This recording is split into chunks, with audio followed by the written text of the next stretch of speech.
Şimdi özellikle çağımız dediğim gibi değişti. Gerçekten artık şu an dijital bir çağın etkisi altındayız. Sosyal medya hayatımızın büyük oranda şekil veriyor. Artık gerçek hayattan çok sanal hayatımız söz konusu.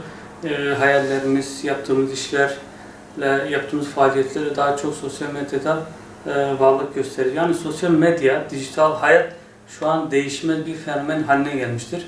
Dolayısıyla İslam'ın da bu konuda mutlaka söyleyeceği bir şey vardır. Yani İslam gerçek hayatla ilgili hükümler ortaya koyduğu gibi sosyal hayatla ilgili de mutlaka söyleyeceği bir sözü olması gerekiyor.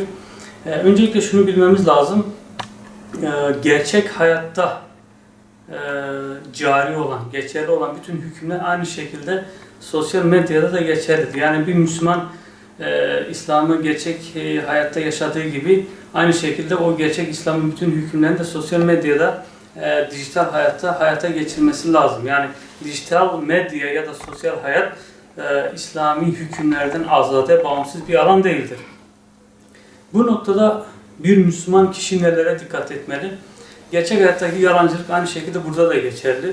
Yani kişi yalan söylediği gibi sosyal medyada da gerçeğe aykırı olan, yalana girebilecek şeyler paylaşmaması lazım. Yani yalancılık haram olduğu gibi sosyal medyada da, dijital platformlarda da yalancılık aynı şekilde haramdır. Bir diğer husus iftira. Biliyorsun dinimiz iftirayı yasaklamıştır. Aynı şekilde sosyal medya üzerinde iftira noktasına varabilecek üçüncü kişilerin kişisel haklarını zedeleyebilecek şeyler paylaşılması bu anlamda iftiraya giriyor. Yani eğer iş iftira noktasına varsa o kişinin dini olarak ceza alacağını bilmemiz gerekiyor. Uhrevi olarak sorumlu olacağını bilmemiz gerekiyor. Dinimizin yani sosyal medyada bağlantı olarak gündeme gelebilecek bir diğer husus gıybet. Malum dinimiz gıybeti yasaklamıştır. Yani gıybet nedir? Bir kişiyi hoşlanamayacağı bir şekilde anmak. Eğer sosyal medya platformlarında bir kişi, üçüncü kişileri hoşlanmayacağı bir şekilde onu hoşlanmayacağı bir şekilde yazarsa, anarsa bu gıybete girer. Bu aynı şekilde bu da uhrevi sorumluluk gerektiriyor. Yani kişiler sosyal medyada gezinirken, sosyal platformlar kullanırken mutlak surette gıybet noktasına varabilecek paylaşımlarda, gösterimlerde, bildirimlerden uzak durması lazım. Sosyal medya ile ilgili bir diğer husus tecessüs. Dinimiz yani Hucurat Suresinde belirttiği üzere dinimiz zanda bulunmayı, tecessüsü yasaklamıştır. Tecessüs nedir? Yani kişilerin gizli kalması gereken ya da kurumların gizli kalması gereken bilgileri sosyal medya üzerinde teşhir etmek, bildirimde bulunmak bu da kesinlikle dinimize uymayan şeylerdir. Biz ne yapacağız? Yani burada Kur'an-ı Kerim ifadesi de bilmediğin şeyin ardına düşme.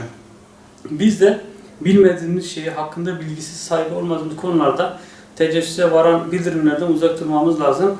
Bunların ahirette sorumluluk gerektiğini bilincinde olmamız lazım.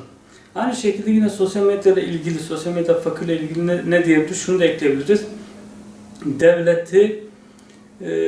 Devletin sırlarını, devletin güvenliğini, milletin geleceğini zaafa sokacak bildirimlerden de uzak durmamız lazım.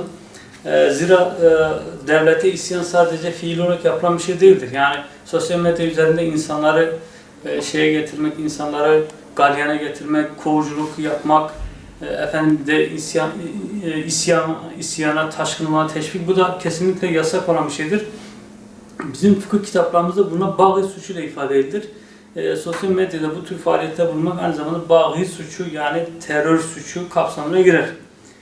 Aynı şekilde şunu da yapmamız lazım. İnsanların %40'ı sosyal medya üzerinde bilgi ediniyor. İnsanların doğru bilgi edinmesini sağlamamız gerekiyor. Sosyal medya üzerinde yanlış bilgi vermek suretiyle insanları yanıltmamamız lazım. Yani Müslüman her harekatta doğru olması lazım. Peygamber Aleyhisselam'ın buyurmasıyla bizi aldatan bizden değildir. Yani sosyal platformlar üzerinde de bizi aldatan bizden olmayacağı aşikardır. Keza İslam dinini karalayan bildirimlerde bulunmak da doğru değildir. Yani eğer kişi bir dine inanıyorsa o dini aziz tutması lazım, yüce tutması lazım. O dini karalayan, o dini küçümseyen, o dine mensup insanları küçük düşürecek faaliyetlerin içine girmemiz lazım. Sadece İslam değil, yani diğer dinleri de aşağılamak, kötülemek, onların rencide edici şeyler içine girmek hiçbir Müslümana yakışmaz. Bu tür bildirimlerde, gösterimlerde uzak durmamız gerekiyor. Bir diğer husus mahremiyetin paylaşılması. Maalesef bu konuda toplum olarak çok duyarlı değiliz. İslam gerek erkek gerek kadın noktasında bazı mahrem sınırlar koymuştur. Buna riayet etmemiz lazım. Yani bunların ekran üzerinde olması günah olmayı kaldırmıyor. Yani aynı şekilde ekrana bakmak da ona ekranda teşhir etmek de aynı şekilde günahtır. Yani özellikle bayanların el ve yüz hariç diğer yerlerini teşhir etmesi kesinlikle doğru değildir. Aynı şekilde erkeklerin de mahrem yerlerini teşhir etmesi dinimizce sakıncalıdır.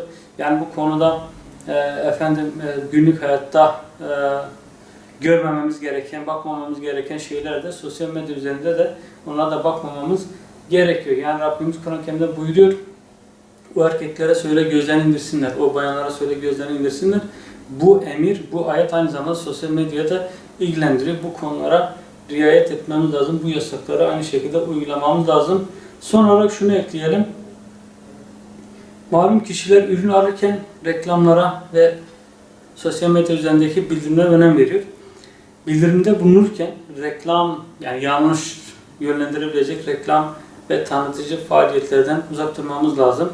Kişilerin yanlış ürünü almasına yol açabilecek karalama faaliyetlerinden ya da kıyaslamalardan da kaçınmamız gerekiyor.